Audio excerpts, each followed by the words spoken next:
मेरी सासू माँ निशा और रवि की अरेंज मैरिज शादी हुई थी। उससे पहले दोनों कभी एक दूसरे से नहीं मिले थे, बस फोटो ही देखकर पसंद किया गया था। निशा प्रभाकर जी के दोस्त राम सहाय जी की बेटी थी।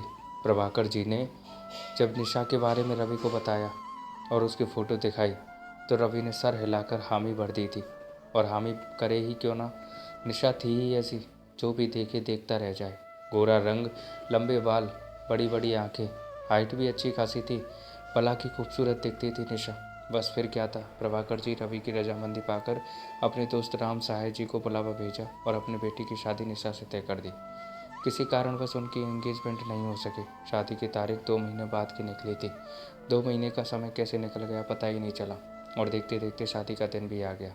शादी हुई और निशा हर लड़कियों की तरह अपनी आंखों में सपने सजाए ससुराल की दहलीज पर पहुंच गई। लेकिन उसके बाद में एक ही डर हमेशा बना रहता था, मेरा पति कैसा होगा, मेरी सास कैसी होगी। सब सोचते सोचते सारी रस्मों को निभाकर अपने कमरे में पहुंच गई। डरी सहमी सी निशा बेड पर एक कोने में सिमट कर बैठ गई।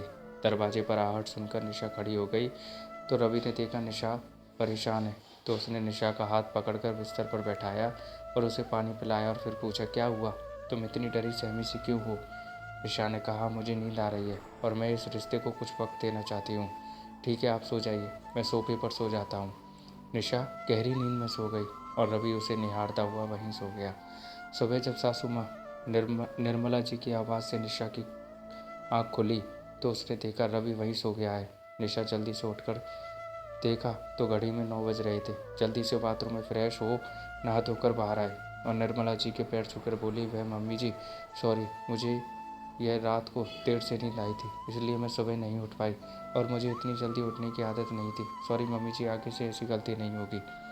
निर्मला जी पहले तो एकटक उसकी मासूमियत को देख रही थी, फिर जोर से हंसते हुए बोली, मैं तेरी माँ जैसी हूँ, तेरी मालकिन नहीं हूँ जो तू मुझे सॉरी बोल रही है। तुम मुझे अपनी ही माँ समझो, तू मेरी बेटी जैसी है। मैं तेरी माँ तो नहीं, लेकिन बनने की कोशिश ज़रूर करूँगी। इतना सुनकर निशा निर्मला जी के गले लगकर बोली, मम्मी जी आप मेरी माँ से बढ़कर हैं। मैं अपनी सहेलियों से सास के बारे में सुनकर हर सास के प्रति गलत भावना मेरे दिमाग में बैठी थी, लेकिन अब उसे निकाल कर बाहर फेंक दे रही हूँ क्योंकि मेरी माँ मुझे मिल गई है। रूम के दरवाजे पर खड़ा रवि यह सब देखकर खुश हो गया और आकर अपनी माँ और निशा को गले लगा लिया।